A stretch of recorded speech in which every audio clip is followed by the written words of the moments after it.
So I did my second shift on Saturday night. The first shift was really, really busy and carnage and just how I left it, but it just felt safer and more manageable and just quite pleasurable. So I went back with the intention of handing in my notice and saying I don't want to do it anymore. But I've now done 2 weeks and still haven't even written my notice. So that's very positive.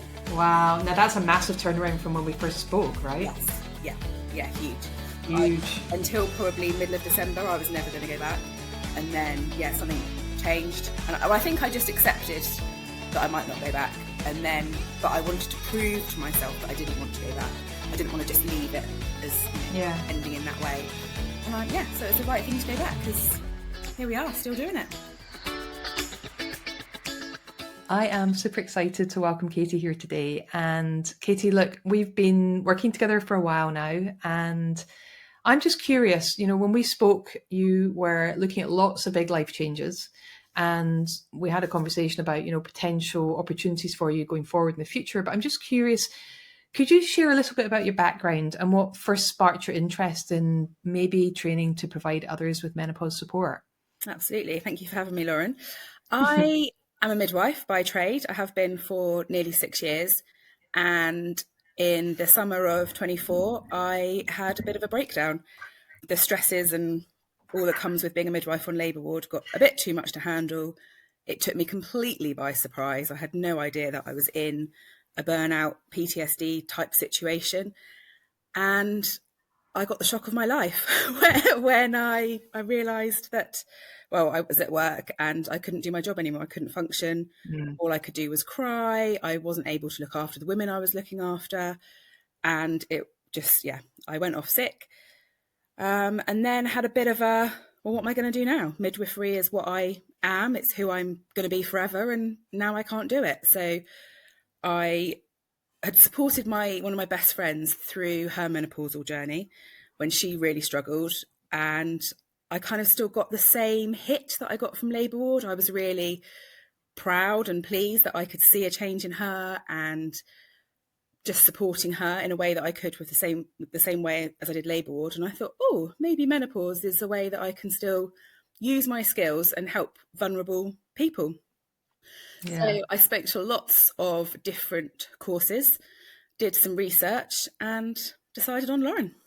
So what was that moment where you kind of, obviously supporting your friend is a massive thing to do, and actually the hardest people to support are the people that we're closest to. Mm-hmm. And what contrast doing something in your own time, in your own way, versus being on shift and not knowing what's coming your way, not knowing who you're going to support. Was there a specific a specific something that happened when you were supporting your friend that made you think, actually, this is more, or maybe not more, but something that's a potential for you to look at doing going forward? I don't think when I was supporting her, I didn't really realise that it might be something that I would do. It was just she needed me and I was helping her.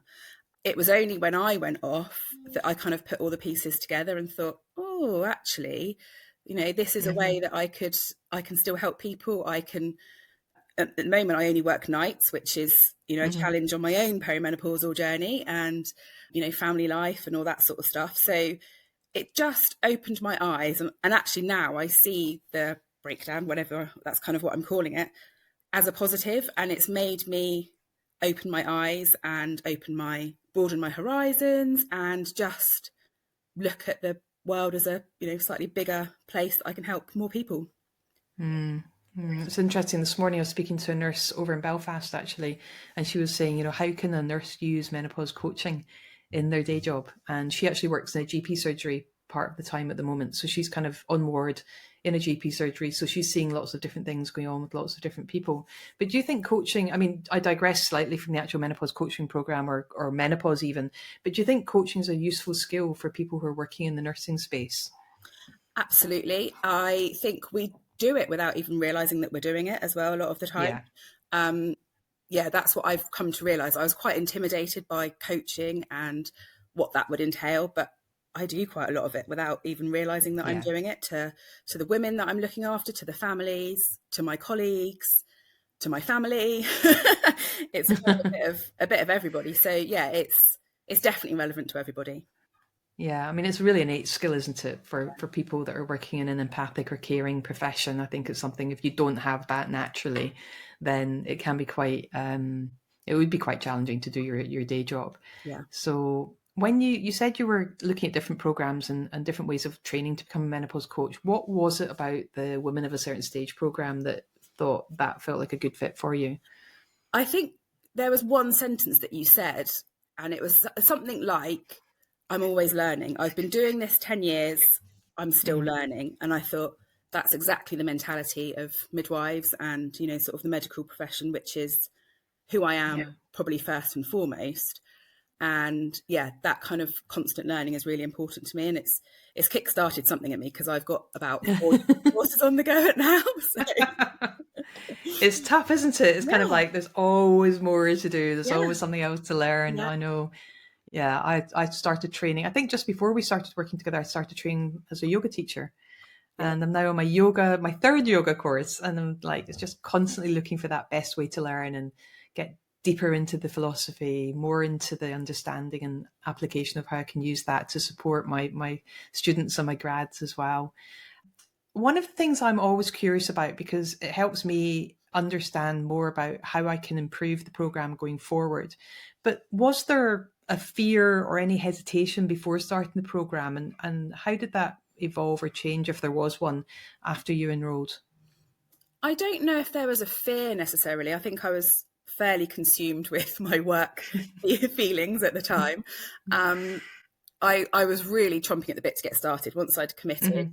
I think I maybe signed up middle of August, sort of the first Mm-hmm. half of August, and had to wait till the end of September to get started. And yeah, I was just so keen that I'd really kick-started. I'd already been doing a lot of reading by that point, and I Mm-hmm. really just wanted to get going with it. Once we got started, then I became quite intimidated by the coaching element of it and thinking, oh, I'm not very good at listening. But then, with practice and sort of hindsight and reflection and things, I realized that I was. I just did it automatically without thinking about it. Whereas now I was Mm-hmm. thinking about it more and kind of putting a name to it, I guess. So, Yeah. yeah. It's interesting, isn't it? Because it is an innate skill, but also when I'm teaching it, I guess I'm quite pure about Mm, we're not advising, we're not telling. Whereas I think in nursing or in other medical or healthcare roles, there is an element also of advising and telling people what to do alongside the coaching. And what we're doing in the program is just isolating that skill set so that we can get the maximum out of the people that we're working with. So yeah, that's really interesting to hear that something you're really comfortable with became a bit, and then the connections were made, and then you just kind of carried on and enhanced that. yeah. Was there anything unexpected that you learned in the program, or anything that changed your perspective around menopause or coaching itself? I thought that it had to be quite drastic changes that were made to make a difference. And making some small changes to myself and working with the practice clients who I've almost finished with now. And I've seen a huge difference in them. And they've, reported back to me that they felt big differences. Mm-hmm. And on paper, it doesn't look like we've changed that much. A lot of the stuff that I went through, they were already doing. So it was probably only, particularly one lady, she's increased her hydration and started decluttering. And that's the only two sort of major things she's changed. She walks more often for less time now, but she was Mm-hmm. walking and moving lots, yoga and strength training. So she was doing all the movement. We've just broken it up a little bit. But yeah, those two things have made a huge difference to her. She's Yeah. lost weight. She's got her bounce back. She said, I feel lighter. Her goal has been achieved. Yeah, she's loving life again. Isn't that just amazing? Yeah. Oh, I love it. I love it. And I think that's the thing, that with coaching, people get to choose what's right for them. They create their own personal menopause plan, and they often, people will report the kind of things that they can put into words about what they've changed, increasing hydration or changing how they're engaging with their movement. But what you can't really capture on paper when they're doing feedback, I think, is that mindset shift Mm. and that putting themselves first and looking after themselves and their own self-care. And I don't think we're taught enough about that and how Yeah. powerful it is. Yeah.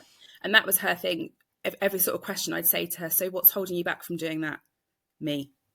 Right. So Mm. who's gonna push you forward to do that? Me. Right. Well, go and do it then. And she had done it, and and that kind of boosted her confidence because it was her that had done it, and she hadn't relied on anybody else. And yeah, it was such a Yeah. pleasure to see her acknowledging that yes, she was holding herself back, but she had the power to change that as well, and she recognized it and Mhm. acted on it.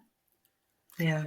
And I think also one of the key things I've learned over the last sort of 10, 11 years now is that you can give someone a load of information, but unless they've got the motivation to change or the inspiration to change, nothing's going to change. So information is one thing, but implementation of that information is something completely different. And I think when you're working with someone as a coach, you've got that opportunity to support them with the information and the implementation as Yeah. well.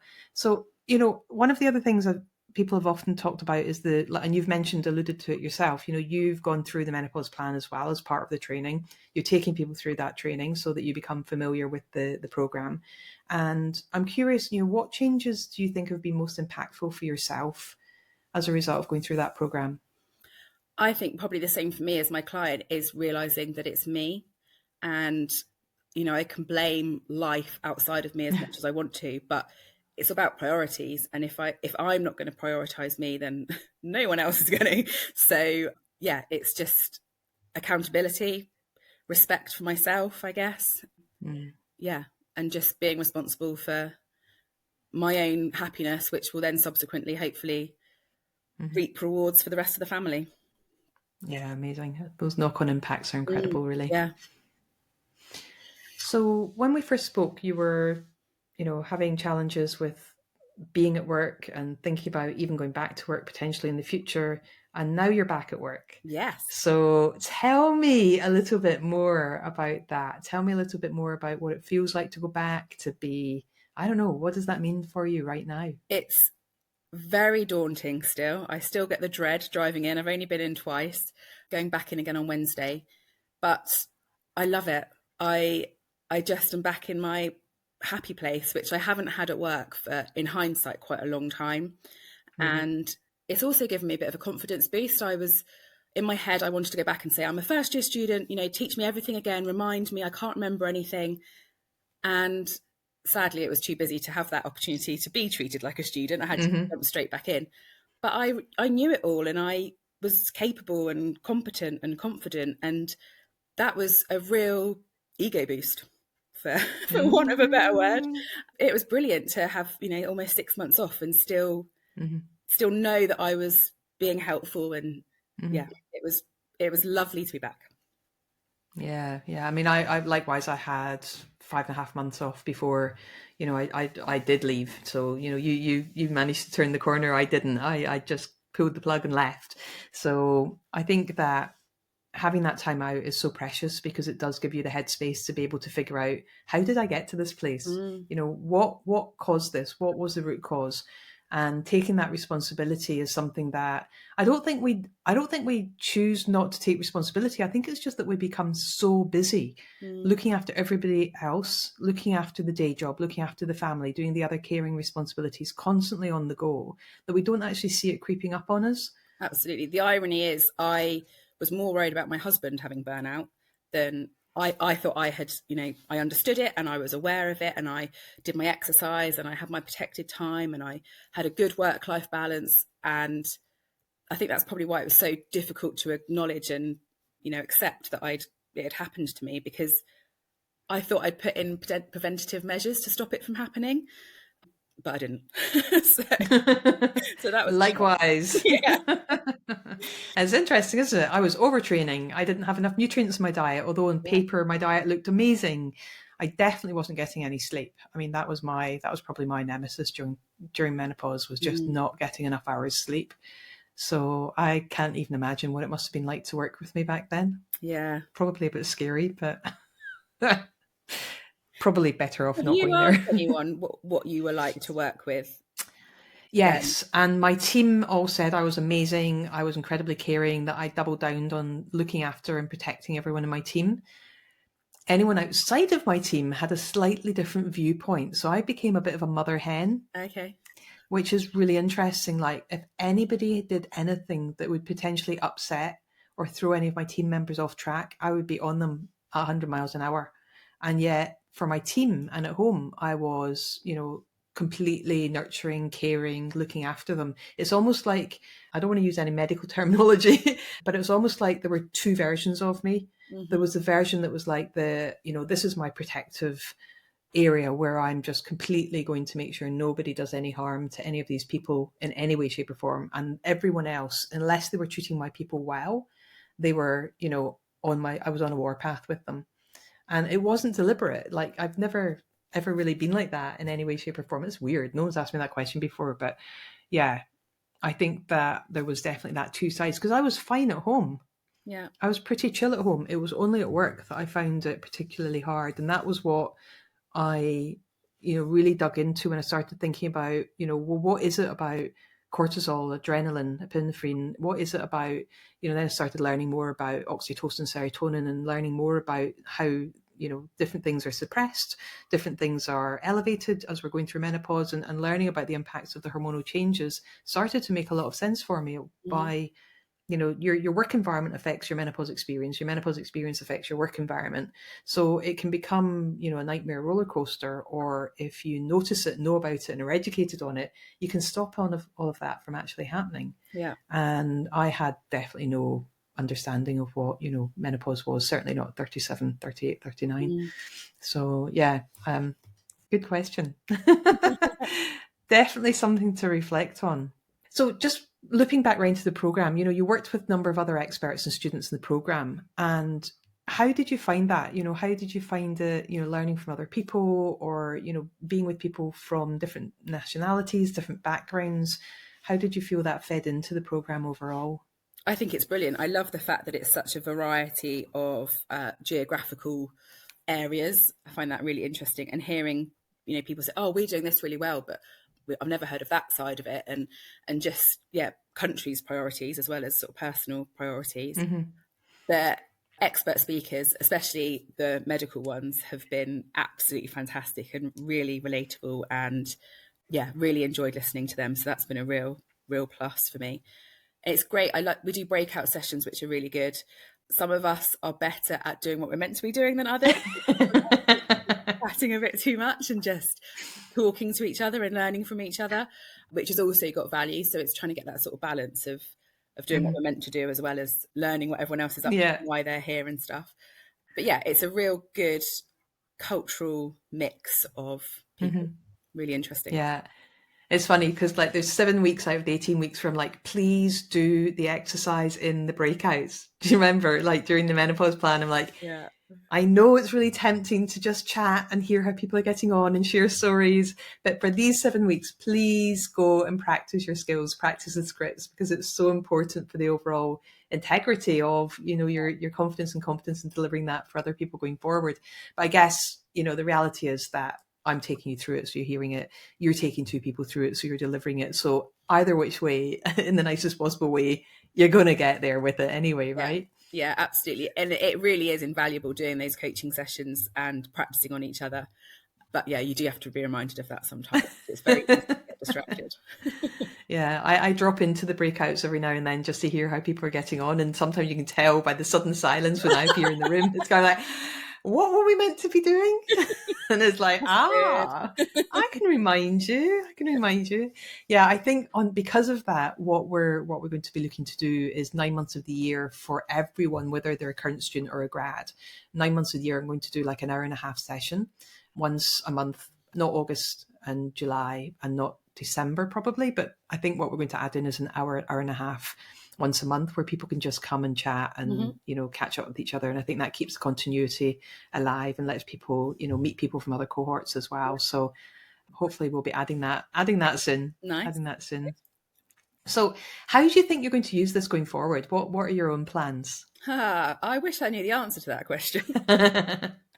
I don't really know. I'm going to do a coffee morning locally next week, which I'm hoping is going to give me all the answers that I need, but in reality, it may not.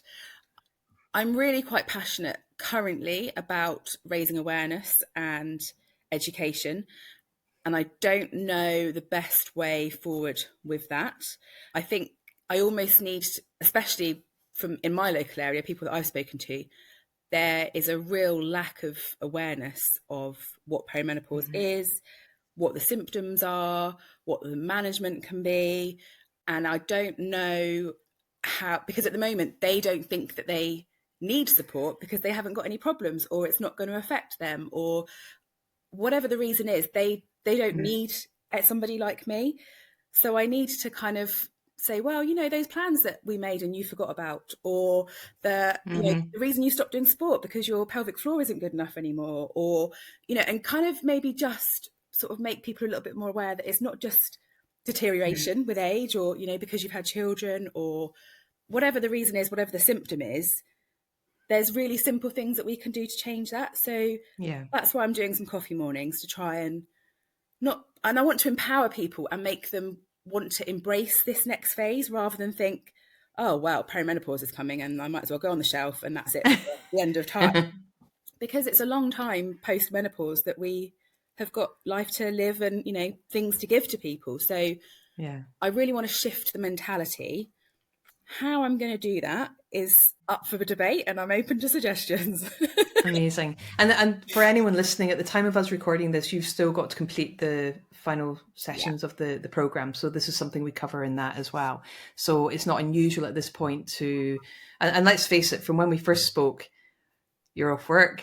Yeah. You're potentially looking for something to avoid ever going back to work. Yeah. Now you're back at work and you're loving it and you're in your happy place again. I mean, so much has changed in the last 6 months. Yeah. And it's really not unusual to not be 100% clear about what you're going to do and how you're going to do it going forward. And I think, I started out by creating menopause socials, having coffee events or get-togethers. And just by talking to the people in the local area, other things opened up, because once you hear what people want, then you can start to shape what it is that you're going to do. And you've got all the knowledge, you've got all the support to be able to go and do that now. So I think that's a fantastic way to move forward. I love that. Yeah. And I'll probably have you back to find out more about what that's turned out like in a few months' time. So I know you've still got to complete everything, finish off your practice clients, and kind of think more and more over time about what that looks like going forward. But at this point in time, what do you think the biggest lesson is that you'll carry with you, either personally or professionally, from the program? I think women need to be heard, and I don't think currently the NHS can offer that on pretty much any level in any department. I think there needs to be a lot more research into women's health and how that impacts everybody and everything that we all do. How much I will contribute towards that side of it, I don't know. Never say never, because, I really want to be able to link midwifery and the empowerment that gives to families and the menopause side of things as well. I feel like it would be a missed opportunity to not do that in some capacity. But even teaching teenagers about their menstrual cycles, and it's only becoming in the last probably year or two that I've tracked my cycle and thought, oh, that's why I get all my PBs in part of the month, and then I can barely drag myself out of bed the rest of the month. So that again gives you that kindness and that respect to yourself to move forward and not beat yourself up, and then hold yourself at this, oh, I can't do anything kind of capacity. So it's I want women to be kinder, but also to have more understanding across all people one day. Can you imagine if we had learned before a period started how to track periods and what that meant? How different our lives would be? Yeah, it would be crazy. Yeah, and I think I was talking to somebody yesterday, and she said when I was at school, I leaked all through my clothes. So this is a 14, 15-year-old. She's now in her 40s, but she said the teacher said to me, just put a jumper around your waist, you can't go home. And I just thought, that's mortifying at that age. So I'd like to think that wouldn't happen these days, but I'm sure it sadly probably does. And I just don't want it to. I don't want my daughter to go through that. It's not acceptable, and I want to teach my son to be respectful of that and understanding of that. And I love the fact that my 13-year-old son and his mates say, "Oh, I think I might be menopausal because I've got a really bad headache." And I think, I haven't quite got my message across, but at least you're talking about it and you've got some awareness. So yeah, I just hope that lots more people become more aware, really. I love that. I love that. I definitely, I mean, my son's 18 now, and I don't think he would hesitate to go and buy tampons for his partner or, anything Mm, like that at all. I don't think his generation has the same kind of hang-ups or mystery around menstruation that, my generation definitely had. yeah. And things are changing, but there's still such a long way to go. And Mm, the idea that anyone could be told to stick a jumper around their waist, I mean, that's just shocking. yeah. That's Yeah, really really gutting. sad. So it sounds to me like you're going to be going off to do tons of amazing work, and it's just going to unfold and naturally come together as and when it's meant to do. So if you were talking to someone right now who's maybe sitting on the fence or curious about whether or not going ahead and making an investment in themselves to do the menopause coach diploma is something they should consider, what would you say to them? I would say absolutely. It is an investment, but there is potential to make money out of it at the end. But for me, it's definitely changed my perspective on life. And I was very, very pessimistic about the future back in the summer. I just didn't know what was going to happen. My world had been flipped upside down. And I feel like the diploma has made a huge difference in my recovery and my mindset and my future. So yeah, Mm. for me personally, it's been a huge investment on a personal level, and hopefully it will become a successful financial return as well at some point. Yeah, and I think that's something that I didn't even consider when I started designing the program, so all these years ago, was how many people would actually come through the program and have that personal benefit and Mm, make those personal shifts and changes.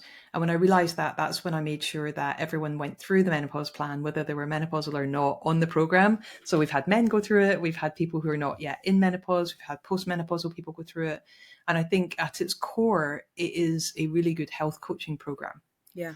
So everyone can benefit from it. So if someone's struggling with problematic periods, or they're just not managing their stress well, they're not sleeping well, it's a program that can really be adapted to help and support people with any health challenge, really. And I think that's one of the things that I guess over the years I've started to realize that no matter where we are in life, no matter how well we think we're looking after ourselves, that there's always another level to go to. Hmm. There's always something we can improve on. Yeah. And I remember taking one of my clients through the menopause plan or version of it. And they were like, wow, I don't drink tea. I don't drink coffee. What am I going to learn from this? What am I going to do? And it's like, well, I'm not telling you that you should or shouldn't drink tea or coffee or alcohol or any of these things. We're just going to get you to look at life through a different lens and through the questioning. And I remember her saying to me, don't ever ask me to give up my nighttime cup of, not cup of tea. Don't ever ask me to give up my nighttime glass of wine. And I remember by the end of the program, she was like, I can't imagine ever drinking wine again. Wow. And I was like, ooh, that's interesting, because Yeah. she's very, very kind of strong willed, strong minded, very senior female in her workplace. And it was really fascinating watching how the teeniest, tiniest of changes had such a massive impact on her. What's the word I'm looking for? On her capacity at work. She was finding that was taking her 10, 12 hours a day to get through. When we first started to work together, she was able to do in a 7 or 8 hour workday going forwards. Wow. Yeah. And that was a massive shift. So you just never know what the outcomes are going to be for your clients. Even what someone comes to you and says, oh, I want to work in this. And then I want to work in getting rid of my night sweats or my headaches or whatever. And then by the end of the program, that goal's almost been forgotten about, Mm, and it's their overall health and well-being that they've really benefited from, or a yeah. shift in a relationship or workplace, their attitude towards work. So yeah, I mean, as you know, I can talk about menopause all day long, Katie. But what else, to anyone listening to this, what else would you say about life, menopause, and menopause coaching? Oh gosh, I would say that you probably need a bit of a wake up call to some extent or another to realize the lines can be quite blurry, and sometimes you might need to be listening to an outsider, whether a colleague, a partner, sibling, daughter, son, whoever it is, to be able to see that actually all is not quite as well as maybe you thought. In hindsight, I can see loads of areas where I was snapping left, right, and centre, just had no idea. So I think if somebody maybe had said to me, "Are you all right? Because you're a lot grumpier than you used to be," or you're exercising an awful lot more than you probably should be, or whatever it is. But nobody did until I then went off work and they said, "Oh, wow, you did do this quite a lot and you were doing that." And well, yeah, but I couldn't see it because I was in the thick of it. So I think, if you are open to not criticism, but just observations from other people, that will hopefully benefit you in the future. Yeah, that's such a brilliant way to sum this up, and so critical for people to have confidence to say to someone, look, I've noticed this different about you, and for the individual not to take it personally, which is really hard when you're going through all of this, right? But for someone, if someone turns around and makes a comment like that to you, and there's someone you generally get on well with, that's a really good sign that something needs addressing. And that may be menopause, it may be something else, but it's a really good sign that it's time to just step back and take stock and think about how can I maybe be a bit kinder, a bit more caring towards myself, and start to, really dive into that self-care a bit more. Absolutely. Talk to yourself like you would talk to your best friend. And if you're not giving yourself the right advice, then, or accepting the feedback that you're getting, then you need to look at yourself. Oh, Katie, thank you so much for your time today. I really appreciate it. My pleasure. And I can't wait for everyone to listen. Thank you, Lauren. Thank you for joining me on Women of a Certain Stage. I hope today's episode inspired you to think differently about menopause and the incredible opportunities this stage of life brings. If you enjoyed this episode, please share it with 3 friends who need to hear this message. Don't forget to like, subscribe, and leave a review. It helps us reach even more people.